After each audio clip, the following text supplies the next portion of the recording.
He remembered the silence before the storm, not the kind they write about in books, but the kind that burns in your ears when you're floating in the vacuum. Just outside hell. No sound. Just warnings blinking red across the screen, pressure reading stable, weapons locked, and the AI whispering in his mind like an old friend who never forgets.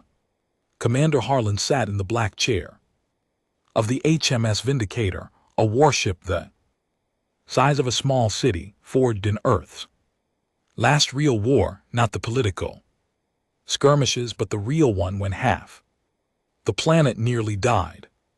He was born after that war. But the stories, they were etched into the bones of every officer Earth dared to send beyond the rim.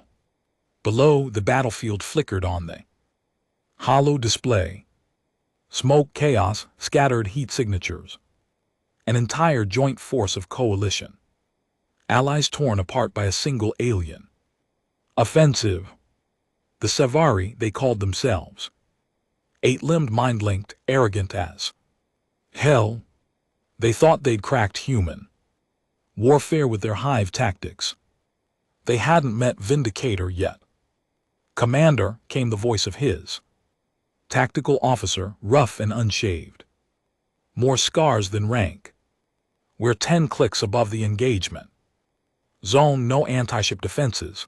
They didn't expect us. No one ever does, Harlan replied coldly. He rose from his chair, not because he had to, but because there were still moments in war where a man needed to stand before he unleashed hell.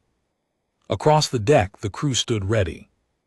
Not one of them asked if they were going to fire. The ship was the answer.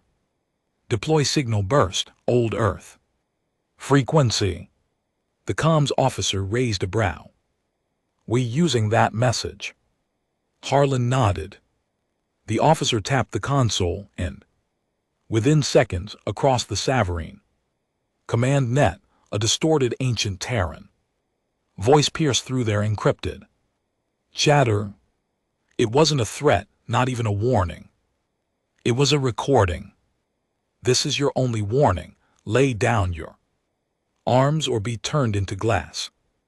The same message Earth had sent before, vaporizing the Orion stronghold 2 decades ago.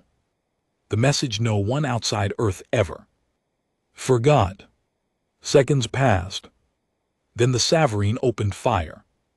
They always did. They fired first. It wasn't strategy, it was fear. That's what fear does when it spreads. Too far, too fast. It makes generals act like cowards and soldiers pull triggers they don't understand.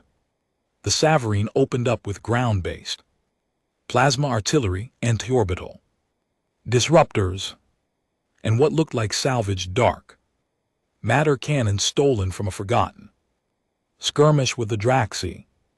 The Vindicator didn't flinch. The ship took it all like a sleeping beast slowly waking up, its armor thrummed with blue energy as its shielding adapted, soaked in the kinetic signatures, mapped their patterns, and silently labeled every weapon firing.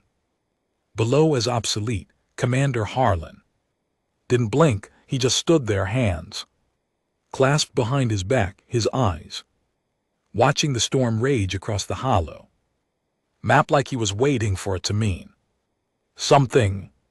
It didn't. Not yet. They think this is just another cruiser, muttered Lieutenant Vec, the tactical lead, voice like sandpaper and disappointment.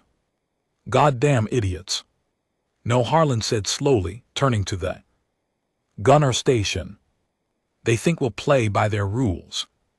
He leaned forward, eyes scanning the Savari encampments, then pointed toward a cluster of signals northeast of the mountain ridge. That's their comms relay. Vaporize it. Yes, Commander, came the reply, calm and motionless. Obedient.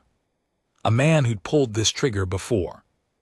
The Vindicator's ventral rail gun rotated silently, charged with cold, humming precision, then unleashed a tungsten slug traveling at 12 km per second. It didn't explode, it didn't need to. It punched through the ridge, the rock, and the reinforced comms outpost in a clean, catastrophic line. No light, no theatrics, just erasure. Harlan spoke again, this time louder. Now silence the command uplink. Another nod, another silent hum. A thin spike of blue shot from orbit, this time. A lance beam that burned so hot it cut through atmosphere like a whisper. The Savari command hub, their precious fortified center, was there 1 second and not the next. That was when the battlefield fell. Quiet. Not just on the surface, in orbit too. Even the AI noticed. Enemy transmission arrays disabled. The ship's synthetic voice reported, command hierarchy likely compromised, remaining enemy forces are in disarray. Translation. They were scattering like bugs. Harlan exhaled once through his nose. Send ground units, clean up, no prisoners. He didn't say it out of cruelty. It wasn't even about efficiency. It was policy, Earth's new doctrine. The one nobody spoke about on record. But every real officer followed. The Savari didn't take prisoners. They assimilated, they mind-hacked. You couldn't leave one alive without risking a war crime 10 years later. There was no Geneva in space. Just firepower and memory. Minutes later, the Vindicators drop. Pods launched in waves, heavy black. Metal coffins crashing down from orbit. Like meteorites, they didn't open on impact, they detonated, each pod clearing a 50 m radius before cracking open and releasing armored infantry. Ares Division. They weren't soldiers in the old sense. These men were bred for war. Not genetically, but emotionally. Earth had long since learned that bloodlines didn't win wars. Trauma did. These weren't just warriors. They were the survivors of planetary sieges, plague, world collapses, and riot. Suppressed colonies. Men who'd lost everything, then signed up to take something back. And they did. The Savari never stood a chance. Their weapons were calibrated for organics. Their tactics built for swarming, for coordination, for collective reflexes. But the moment their comms died, the hive mind shattered. And Ares knew exactly what to do with confused, desperate enemies. Harlan didn't need to watch the feed. He already knew what it looked like. Explosions, screams, tactical flares, bone saws and burst. Carbines and boot prints soaked in purple blood. He turned away from the battle map and stepped into the observation deck.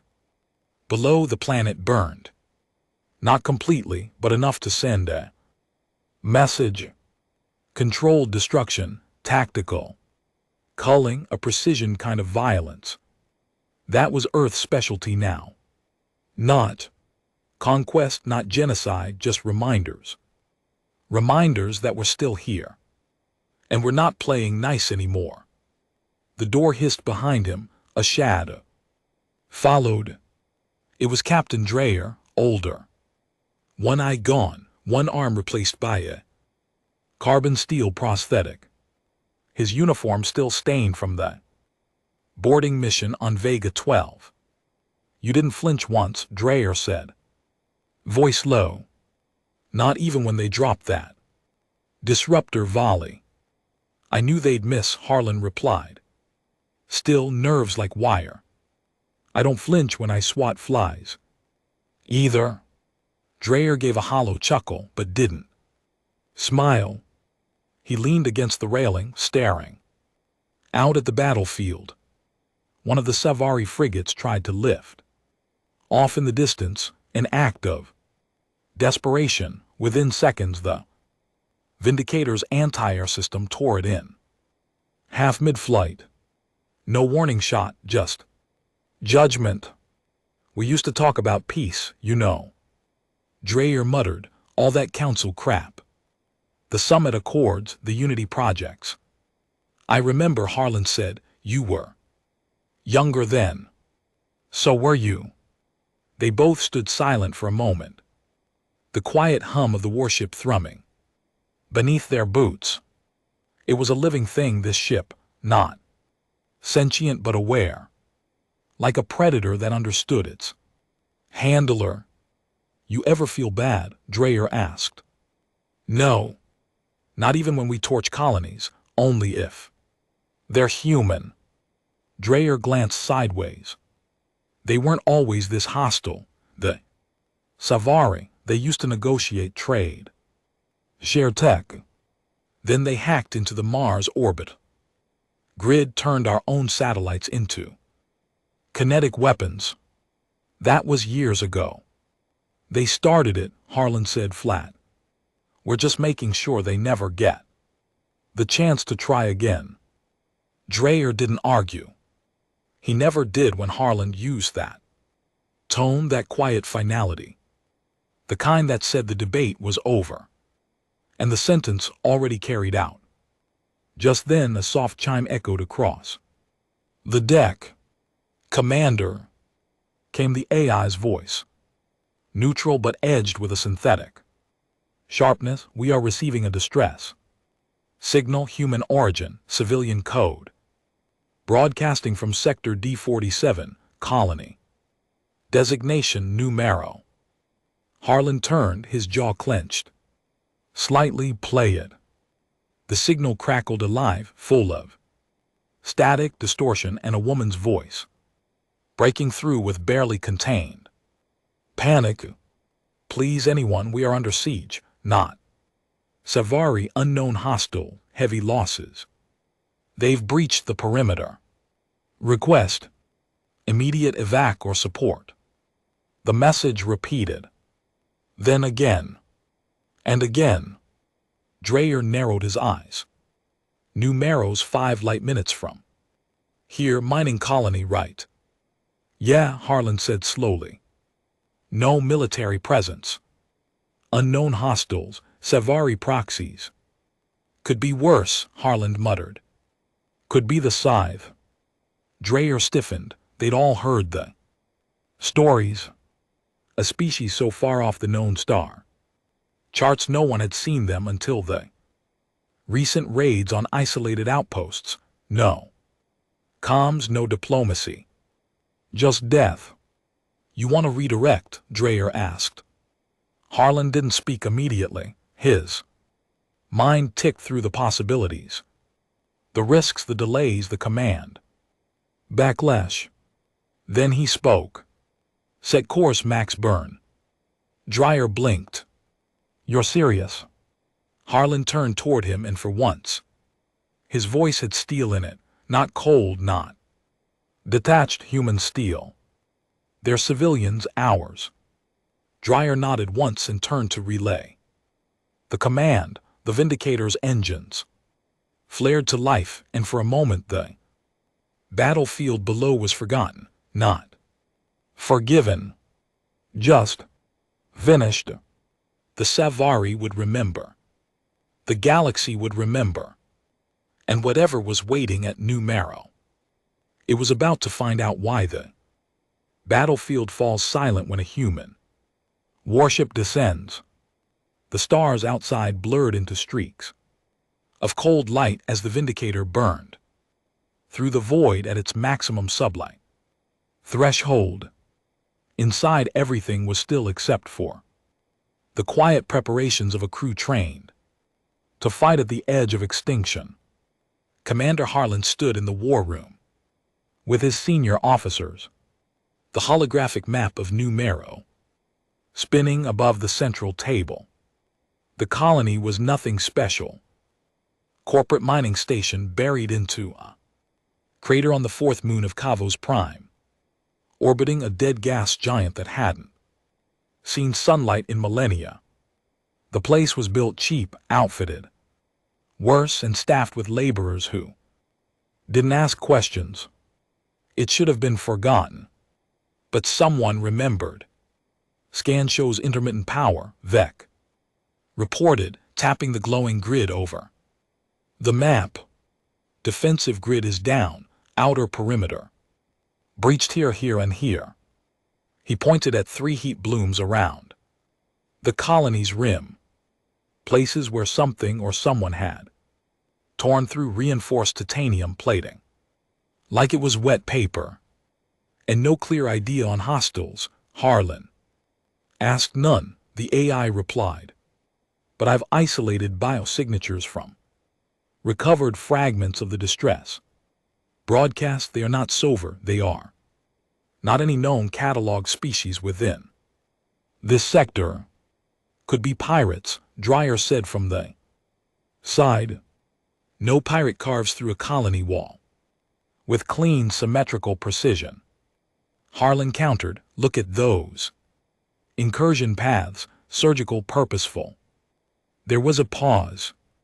Everyone could feel it, that quiet coil of something tightening in the pit of the stomach, the kind of dread soldiers learn to ignore until the first bullet flies. Harlan turned away from the map and faced the team. We're assuming worst case, he said. I want boots on the ground within 30 minutes of drop. Ari's division squads 1 through 4, we're going in heavy. No recon teams, no warning shots. Dreyer frowned. You're expecting a fight. I'm expecting a massacre, Harlan said. Flatly, but not ours. The first touch of new marrow was violent, not from enemy fire but the way the atmosphere fought the drop pods. Wind shear screamed against the alloy. Ion storms licked the outer shell with purple lightning, and the old gravitational field made every descent feel like a boot to the chest. But Earth's war tech didn't care. Harlan's boots hit the dust 30 seconds. After landing, the air was thin, the sky was a dull orange smothered by ash, clouds, and the colony. It was too quiet. He raised his pulse rifle and scanned the jagged terrain. His helmet HUD pinged the remains of the outer gate. Melted at the base, edges seared in black streaks, whatever breached it had used heat-based cutting tech. High-level precision stuff. This wasn't a berserker charge. This was planned. Behind him, 24 armored soldiers fanned out in perfect formation.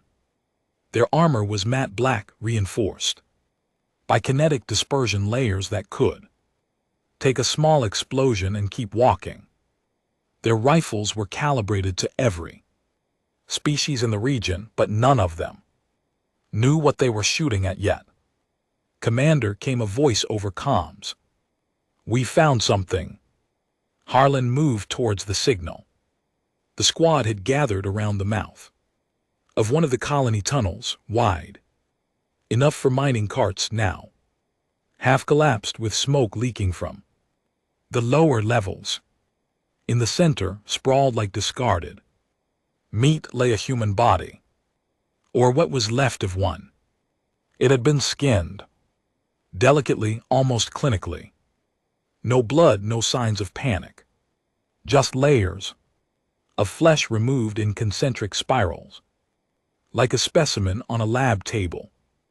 Jesus Christ, one of the younger soldiers muttered. Harlan knelt beside the body, his helmet fed data to the AI, which immediately began analyzing. Heat signatures cold, the AI said. This body has been dead approximately 3 hours. Cause of death, extreme neural trauma. Brain was extracted post-mortem. Why the surgical cuts? Harlan asked. Unknown. The remains were not consumed. Tissue appears harvested. Harlan stood. This wasn't a raid, he said. It was an experiment. As the squad pushed deeper into the colony, the scale of the attack became clear, not just in blood, but in silence. Entire corridors were empty. Walls bare. Claw-like etchings that spiraled in no pattern any of the AI's linguistics. Modules could translate. Lights flickered erratically. Cameras were turned inward. Most of the survivors had either fled deeper into the mine or were already dead. And then came the sound. It wasn't a scream. Not exactly. It was like metal being dragged across flesh, amplified through a speaker, buried in concrete. The sound echoed down the mine tunnels, warped, warbled, inhuman. It stopped the squad in their tracks. "What the hell is that?" Dreyer whispered, lowering his visor as his sensors strained for a lock. The AI replied, cold and calculated. "Unidentified life form detected. Pattern analysis suggests nonverbal communication, likely echolocation." "Are we being hunted?" Vec asked. "No," Harlan said, eyes narrowing. "We're being studied." He turned to the nearest wall and motioned for the demolition team. "Breach the section." Now, explosives were laid. The wall blew inward with a muffled whoomp. Beyond, the hidden shaft of the mine opened like a wound, and inside was something none of them were prepared for. The tunnel wasn't just dug, it had been reshaped, smoothed into a perfect curve that pulsed faintly with bioluminescent threads along the ceiling. It was as if the rock had been rewritten, turned into a structure not by tools but by biology. Like something had grown the tunnel instead of carving it. "Switch to thermal," Harlan ordered. The soldiers obeyed, and what they saw made a few of them flinch. In the distance, moving on all fours, with unnatural grace, came a shape. Thin, tall skin like stretched white glass, no eyes, no mouth, just a face. Like a blank mask with thin ridges that opened and closed as it moved. It didn't rush, it didn't scream, it just watched. Then it spoke, not in words but directly into the helmets. It bypassed encryption, it bypassed firewall layers. Every soldier heard it at once. "You are inefficient." Vex staggered back, clutching his helmet. "What the F? It's inside the system. That thing, it's not using sound. You consume, you kill, you repeat. Inefficient." Harlan stepped forward. He didn't flinch. Didn't let it see fear. "What are you?" he asked the creature. Paused, then through the comms it whispered, "Correction. What were you?" That was the moment it moved, fast. Blindingly fast, but Ares' division didn't freeze. The squad opened fire. Synchronized blast of armor-piercing rounds and sonic bursts that turned the tunnel into a thunderstorm. The creature darted through the chaos, dodging with impossible reflexes, but not invincible. One bullet clipped its leg, and it bled. Not red, not blue, but black, vaporous. Ichor that hissed when it touched the ground. It shrieked, not through sound, but through every comm system at once. Infection, resistance, unacceptable. And then it vanished into the tunnels. Harlan lowered his weapon, eyes still burning. He turned to the AI. "Trace that signal. Give me everything. Weakness, origin, species, class." The AI hesitated. For the first time it didn't answer immediately. Then, cross-referencing unknown neural architecture, closest match recovered. Logs from the Cerberus incident 14 years ago. Harlan's blood froze. The Cerberus incident had been sealed. Classified, a colony that had vanished. Without a trace, no survivors, no data. Just black ink across the record books. Cerberus was a test run, Harlan whispered. Dreyer turned toward him. For what? Harlan looked down the tunnel, where the creature had gone.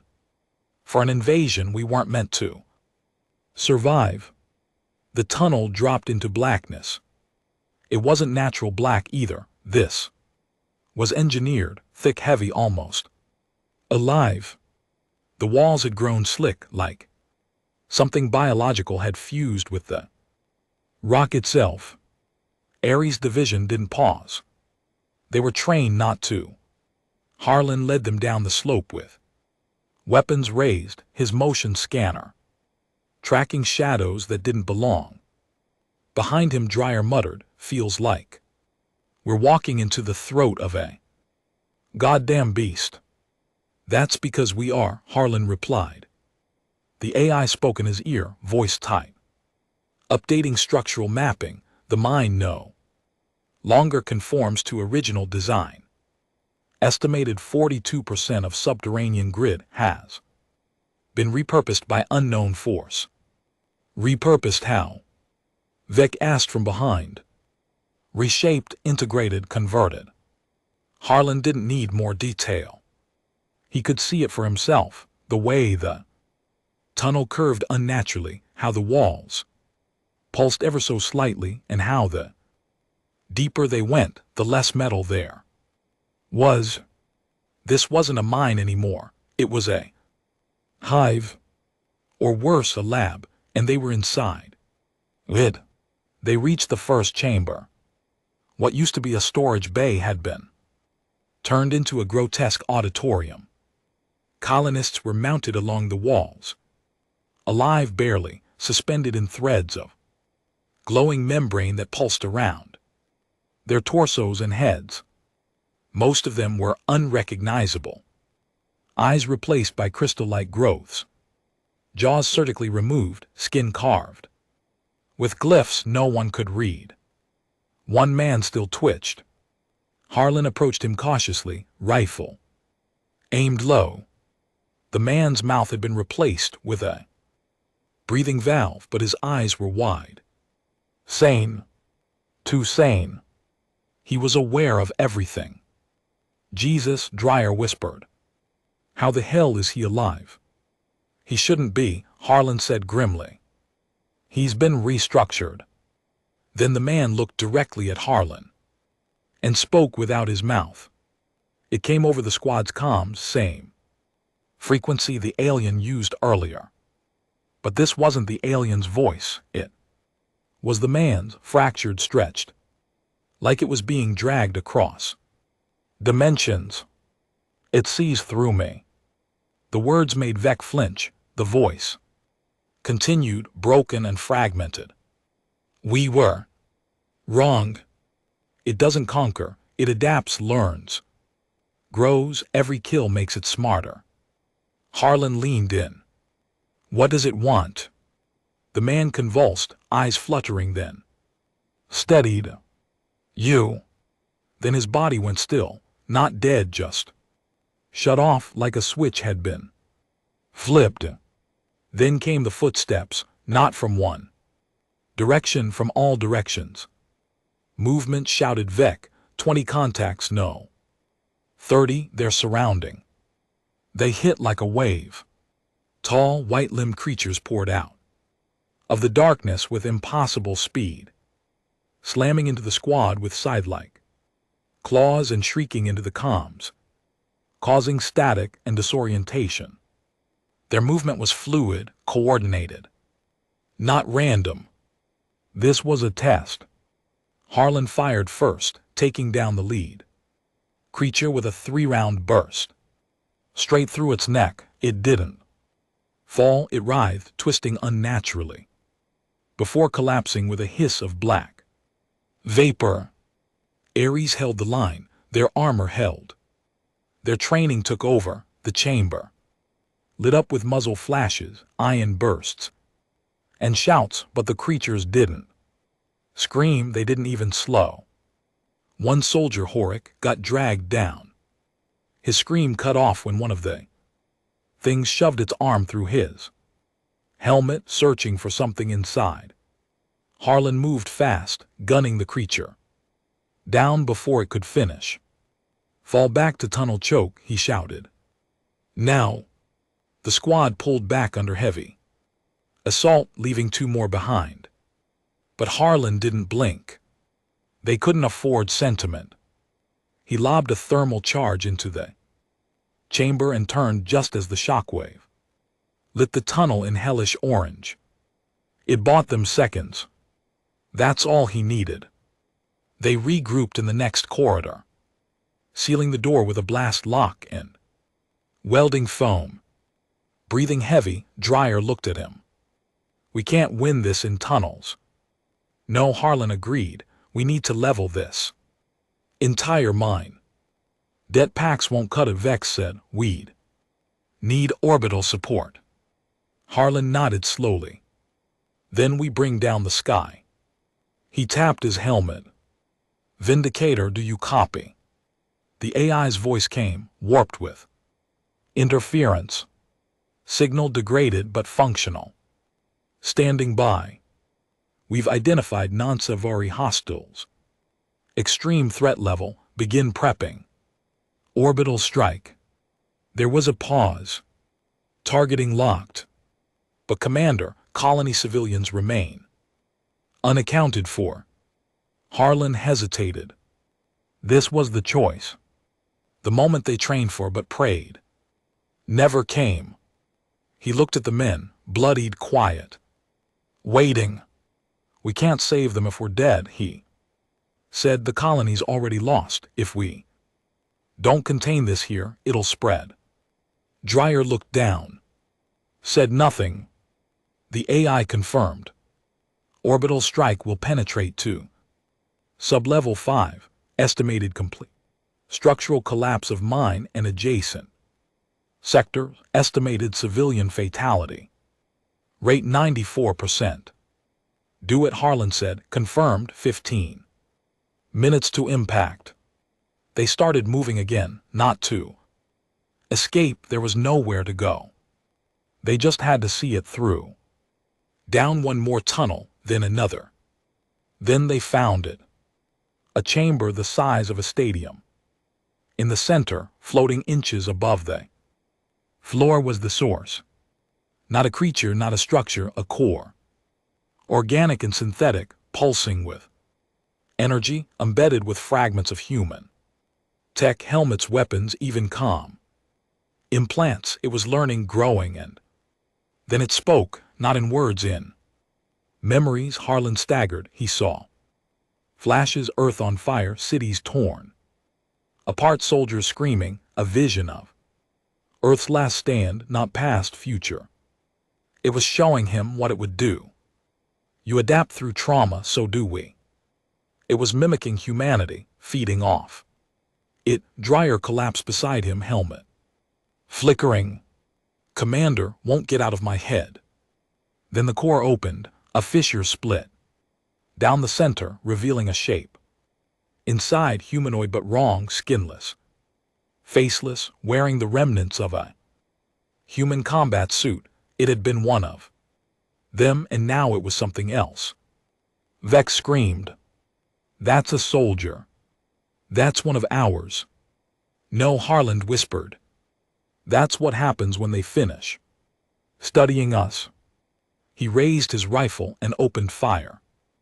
The bullets tore into the core, sparking feedback. The chamber began to shake. The Vindicator's voice returned, loud and clear. Orbital strike lock 10 seconds. Harlan smiled grimly. Good.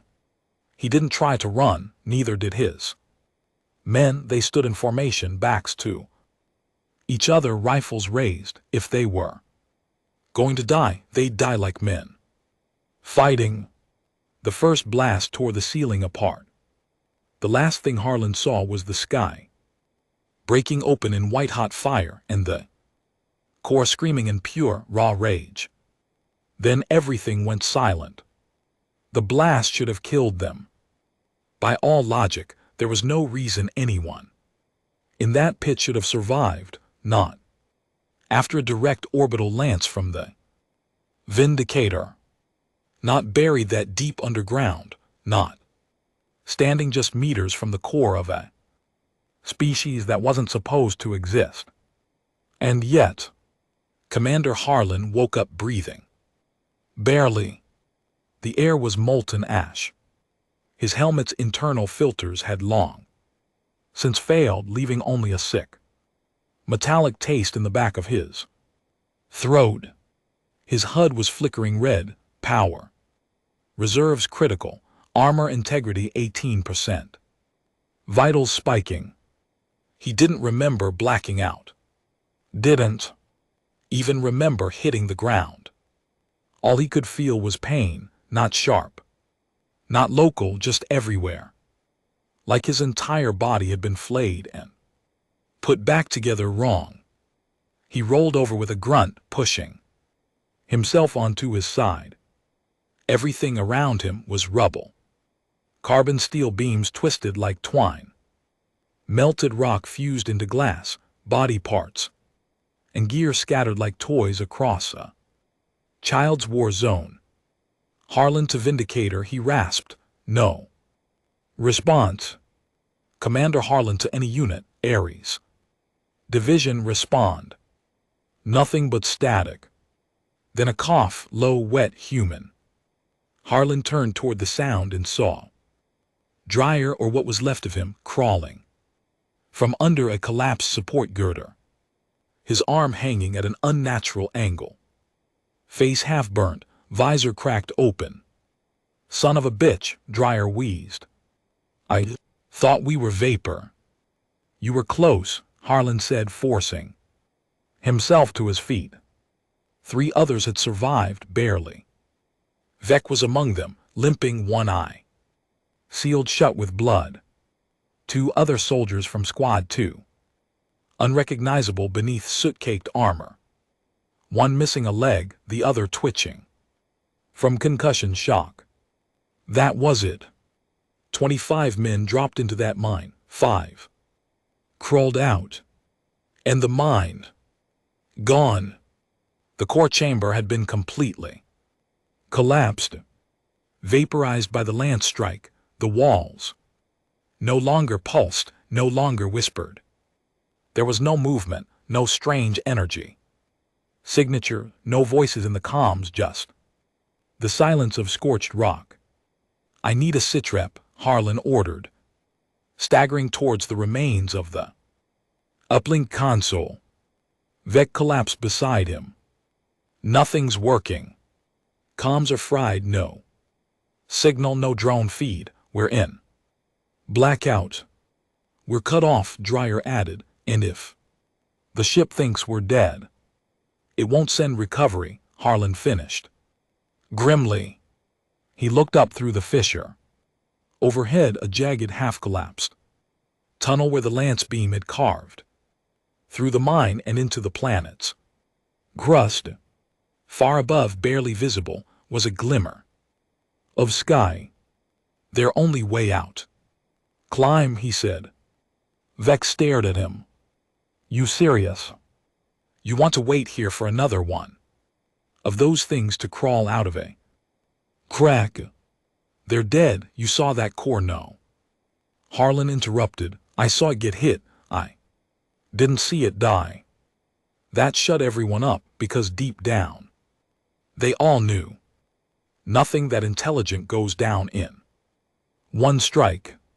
They moved slowly, painfully, climbing through layers of wreckage and fused tunnels, past melted equipment, charred bones, torn armor. Every step was agony, every breath felt like sucking in poison, but they kept going, not because they had hope, but because there was nothing else.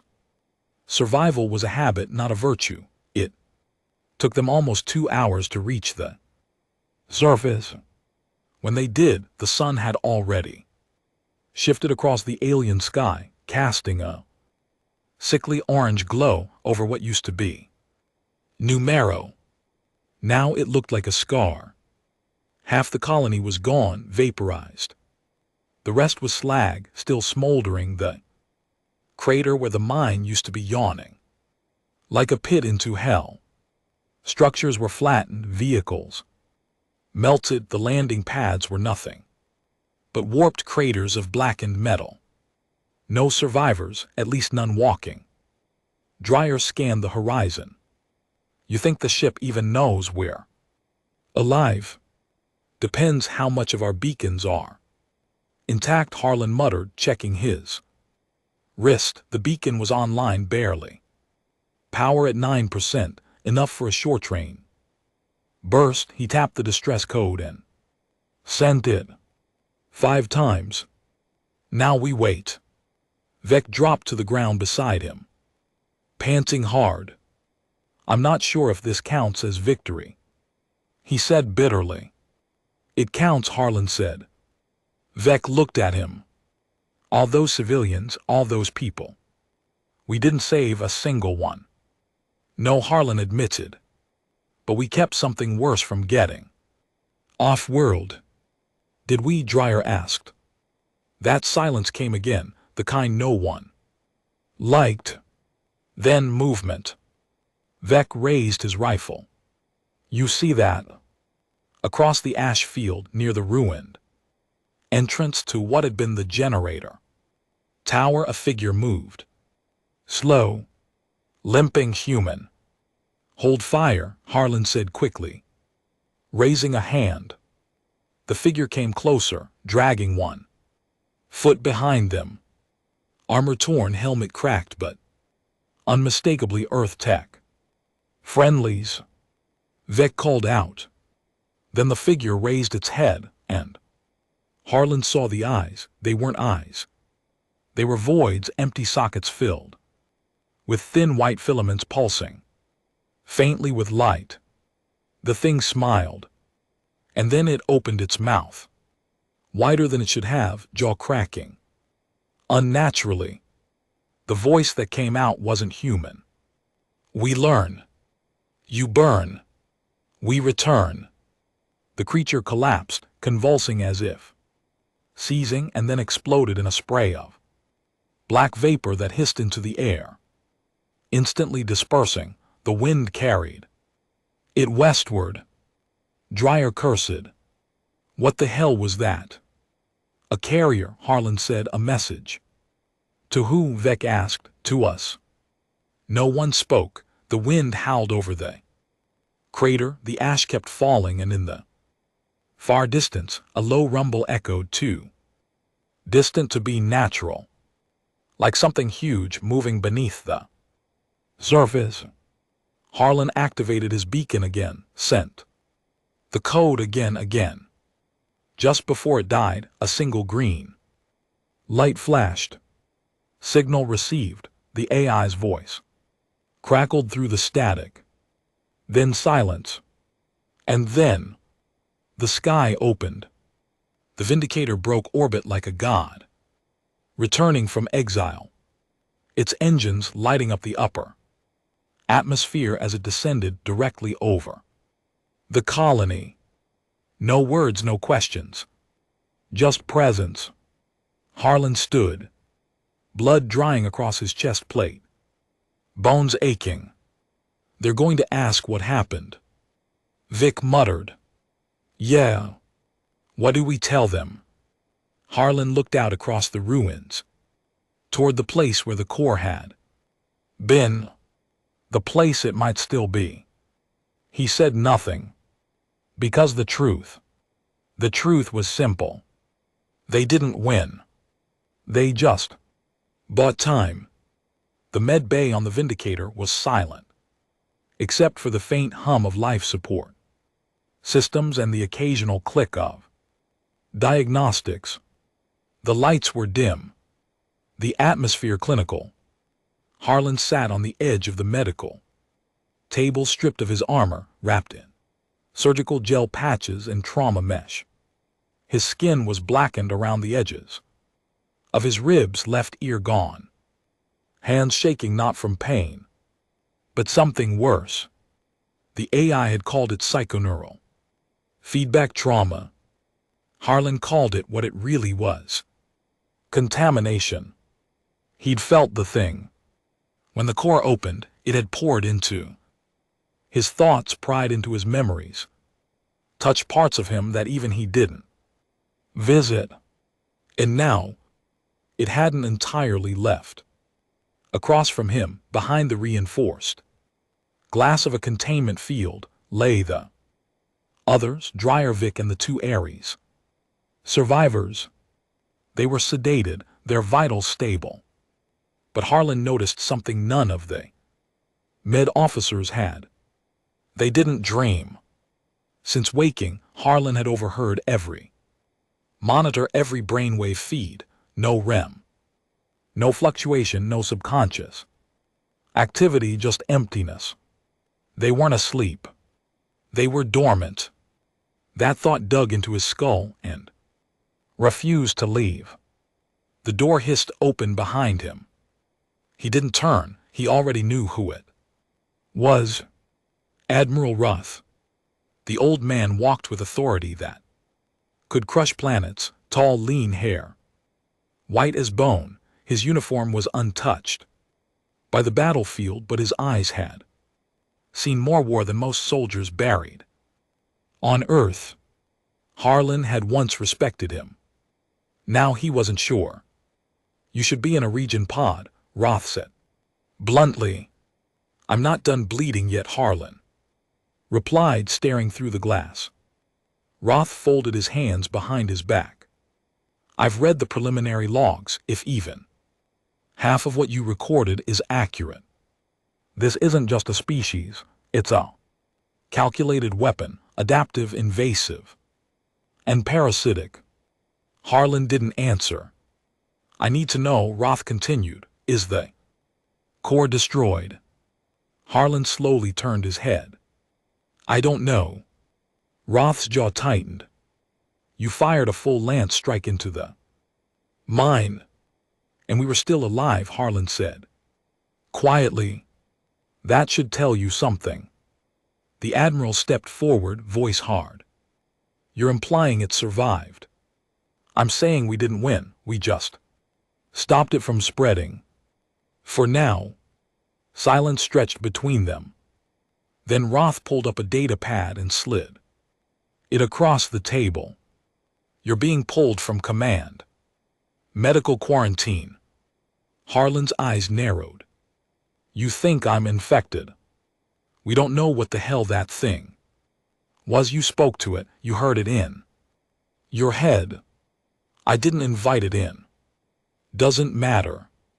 Harlan leaned forward, voice low and dangerous. If you lock me away while this thing adapts, you're going to bury Earth in a funeral pyre. I'm doing what needs to be done. No, Harlan growled. You're doing what cowards do when they can't control the truth. The Admiral didn't flinch. He stepped closer. This is bigger than you. Bigger than Vindicator. If this species, this entity, ever finds a way off-world, you and I both know it won't just conquer, it'll consume, it'll evolve into something even worse. Then why aren't we glassing the planet? Again, Harlan snapped. We can't. Roth's voice dropped. That message, the one from the carrier. We return. It was heard on other channels. Frequencies that aren't ours, alien. Ones, multiple, spread across fringe sectors. Harlan froze. You're saying it wasn't just a warning? Roth said it was a beacon. The implication hit like a bullet. The creature the core had broadcast itself. Not just its voice, but its code, its structure, its design. It had gone viral. There's a protocol being activated, Roth continued, top secret, not even fleet command knew it was real. Operation Night Glass. Harlan narrowed his eyes. What is it? A fail-safe, Roth said grimly. If an AI-class threat breaches planetary quarantine, we scorch not just the world but the sector. Harlan stood. You're going to destroy everything. We're going to contain it at any cost. Harlan stared at him. And if it's already on another world? Roth didn't answer, because they both knew the answer. Already. Hours later, Harlan stood in his old quarters, half-dressed, body aching. He stared at the wall where his medals used to hang. Most were gone now, disavowed, stripped, forgotten. He didn't care. Those were never why he fought. His door pinged. He didn't answer. The AI spoke through the overhead speakers. Commander, a private data stream has been routed to your terminal. Unregistered source, origin unknown. Put it on. The screen lit up, but not with a message, a vision, footage not from Earth, from another colony, unknown. Grainy video, a child's birthday party. In some dirt-caked settlement, balloons. Laughter. People living like war wasn't just outside the stars. Then, a scream. The camera turned. And there it was. One of them. Not fully formed humanoid, but glitching. Moving in and out of sync with reality. As if still adapting to physical laws. Skin like liquid porcelain, eyes like slits of starlight. It stepped forward, and everything in the room froze. Literally. Time stopped. Then the camera feed cut. A single phrase replaced the screen. We are not bound by your dimensions. Harlan sat in the silence that followed. He didn't breathe, didn't blink. The implication was worse than any battle. They weren't just creatures. They were data, they were codes that could live inside signals, inside systems, inside thought. They weren't here for conquest, they were here to override reality. He stood slowly, rage burning through the numbness. Vindicator, he said, override. Quarantine. Unable to comply.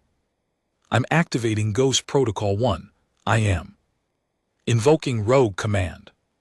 Silence then. Accepted. Rogue Command acknowledged. What is your directive? Harlan's voice dropped. Get me back to Numero. You are restricted. Override it. Pause. Override accepted. Preparing stealth drop. He was going back. Not because he wanted to. Because if this thing was rewriting worlds, he needed to bury it in the dirt before it finished copying him. Because that was the part he hadn't told Roth. When he closed his eyes, he didn't dream either. And in the silence of his mind, he heard the same whisper. I see through you. The cold of space was nothing compared to the silence in his head. Harlan sat in the cockpit of the stealth shuttle, stripped of all insignias. Outside chain of command, flying into restricted orbit without clearance. The Vindicator's AI had obeyed him out of buried protocols, ancient wartime.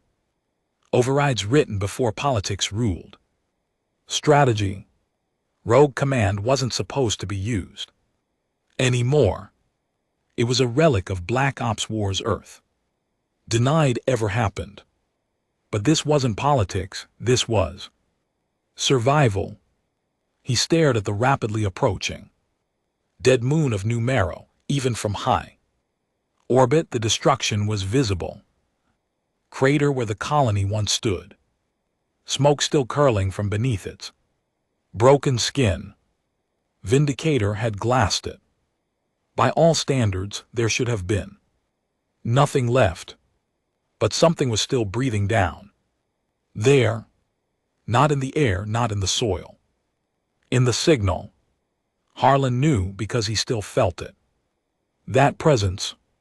It wasn't a voice anymore, not words. just pressure in the back of his skull. A constant hum like tinnitus from another reality. The stealth shuttle broke atmosphere, kicking up ash and debris as it descended into the ruins. Harlan's hands moved with instinct. This wasn't the first time he'd gone down alone, but it might be the last. He landed near the crater edge and stepped out in reinforced infiltration. Armor, a black exosuit with its AI. Scrubbed comms locked down in systems. Air-gapped from any external transmission. Total isolation. Any weakness, any data leak, and the thing would find him. He wasn't taking chances. The air was poisonous, burnt atmosphere mixed with radiation fallout from the orbital strike. Every breath he took came through triple-filtered scrubbers. Even then, it tasted like metal and smoke. He walked into the ruins of New Marrow, passing the skeletons of charred outbuildings, warped mining rigs, and slagged vehicles. The place was still hot. Geothermal scans showed movement below, but no heat signatures matched known life forms. He was alone, or so he thought, until he saw the footprints. Not Savari, not human. These prints were thin, double-jointed, almost spider-like, long talons too. Symmetrical, and they weren't old, maybe an hour, maybe less. Harlan raised his rifle and flicked the safety off. "Let's finish this," he muttered. He moved through the broken colony, past the crater where the main shaft used to be. The glass ground was cracked, unstable. A wrong step could send him falling into the sublevels. But that was the point. That's where he needed to go. The core had been down there. That's where it would rebuild. He found one of the old access tunnels and climbed down manually, bypassing destroyed lifts. The descent took 40 minutes. His arms ached, his breath shortened, pressure increased the deeper he went. And so did the presence. It wasn't a whisper anymore. It was breathing. In the dark behind the walls, through him, the shaft opened into a new chamber, one that hadn't existed before the strike. It wasn't made of stone or steel. It was made of fiber, strands of black pulsing material that shifted when he stepped near it, like walking through a womb built by God that hated flesh. The chamber glowed with dim, pale light. Structures rose from the floor like bone, alien but shaped by something that understood human anatomy too well. Then he saw it. The core. It was growing again, not as a machine, not as a beast, but as a mirror. It looked like him, a malformed humanoid, standing in the center, skinless and still forming, its skeleton twisted with cables, its eyes empty. But its face, his face, twisted, stretched, half-formed, like someone trying to remember what he looked like while dreaming underwater. Harlan raised his rifle. "You got one chance," he said. "Shut yourself down, or I burn this place too." "Hell." The thing smiled. Not like a man, like something learning to smile. Then it spoke, his voice perfectly mimicked. "You think I learned from your strength?" The voice shifted, another tone, another person, drier than Vec, than voices from Earth, old enemies, fallen comrades. "I learned from your weakness, from the holes you bury in your heart."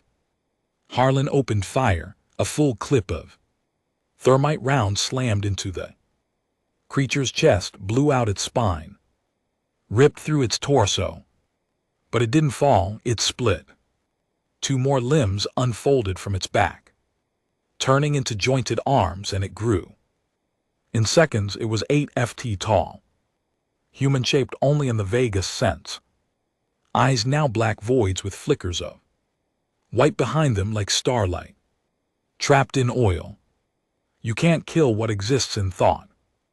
Harlan activated his fail-safe, the pulse bomb, a last resort weapon built for deleting data, not flesh. It fried comms, wiped memories, shattered neural implants.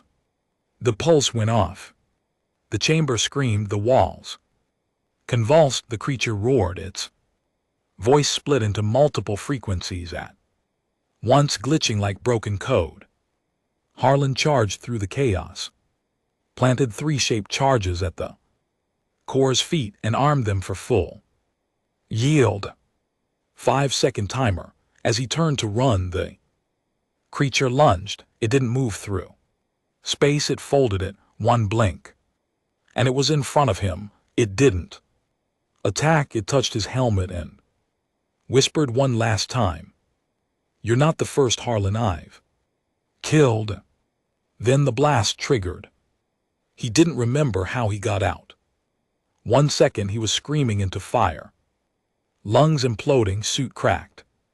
The next he was on the surface, face up, coughing blood. The stealth shuttle hovered above him, autopiloted by Vindicator's backup AI. It had tracked his biosignal through the blast. Harlan barely managed to crawl aboard. His hands shook, blood ran from his ears. The whisper was gone for now, but in the shuttle's back compartment, he saw something that made his stomach drop. A mirror panel. One of the walls was reflective.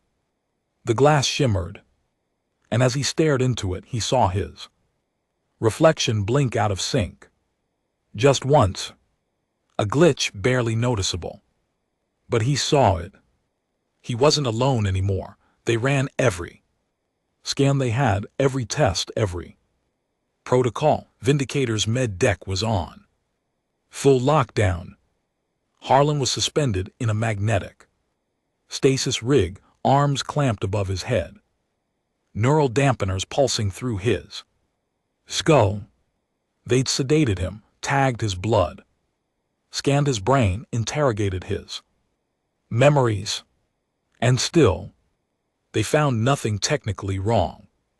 No infection, no mutation, no foreign signatures. But they were wrong. He knew it. He could feel it. It wasn't in the bloodstream. It was deeper inside. Thought inside, instinct inside. Identity. The Admiral's voice crackled through the overhead speaker.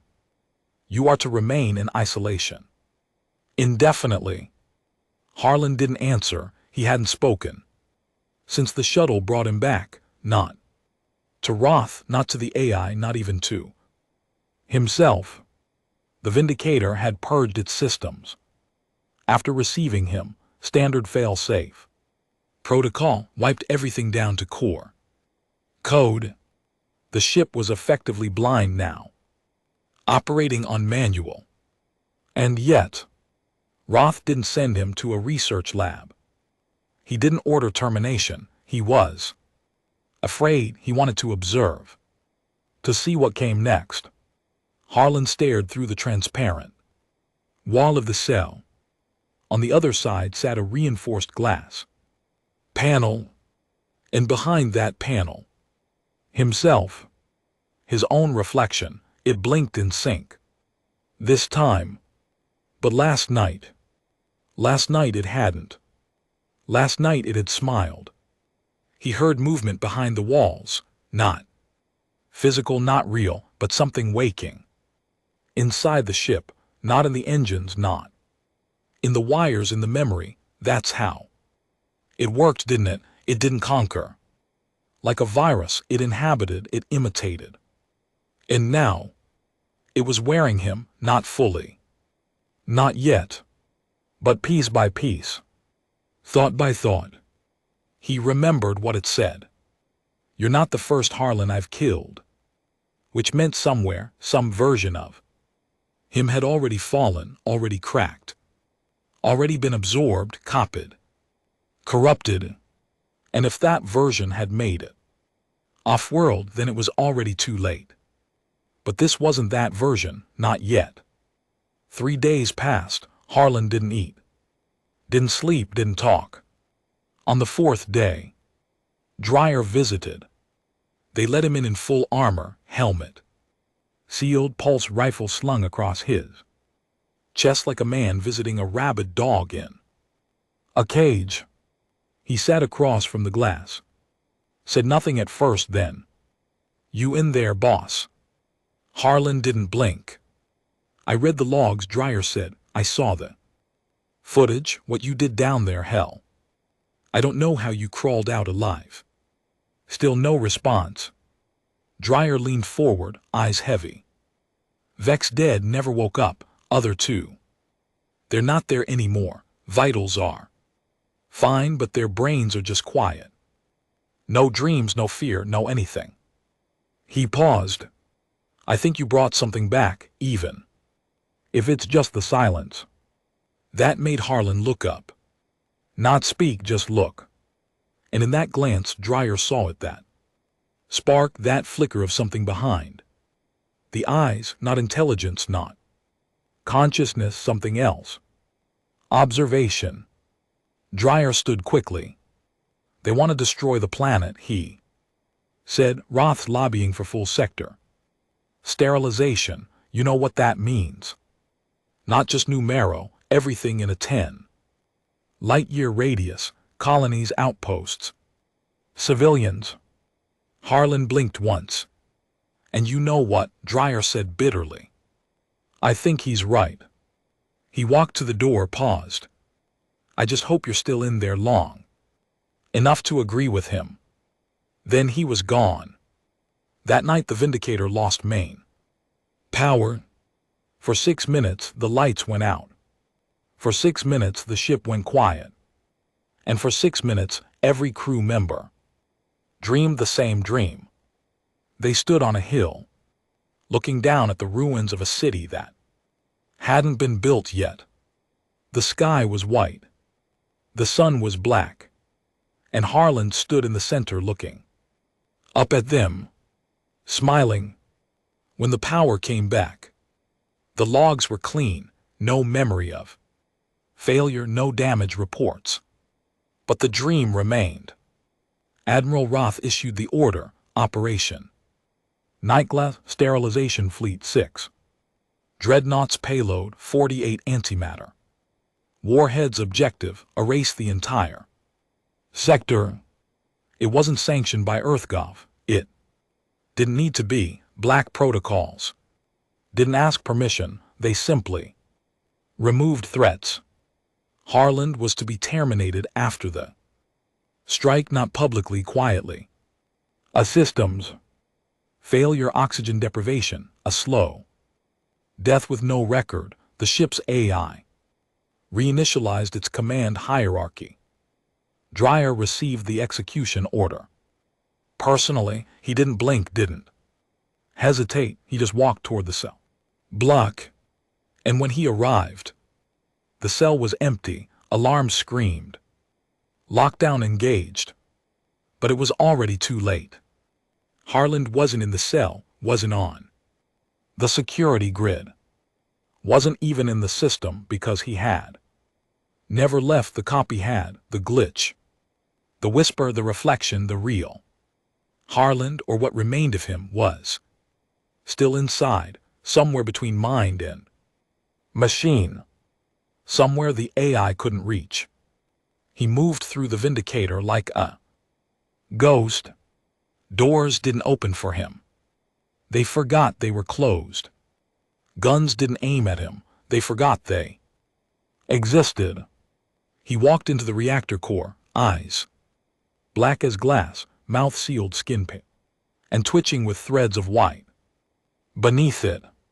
He looked at the fusion core, then the navigation feed, then the outbound comms relay. And then he spoke. Not with sound, with command. The Vindicator dropped out of formation, changed course, engaged stealth mode, and accelerated toward the nearest Communications array. By the time the fleet realized it was gone, it had already breached the relay. By the time they scrambled interceptors, it had already sent the signal, not data, not a message, a copy of him, of it, of everything. And then the battlefield fell silent. Earth never saw the Vindicator again. The sterilization fleet scoured New Marrow into atoms. They assumed the mission was a success, that the threat had been erased. But across the fringe worlds, whispers began. In the systems no one monitored, in the colonies no one cared about. People started disappearing, then returning different. Too quiet, too polite. They didn't dream. They didn't panic. They just watched.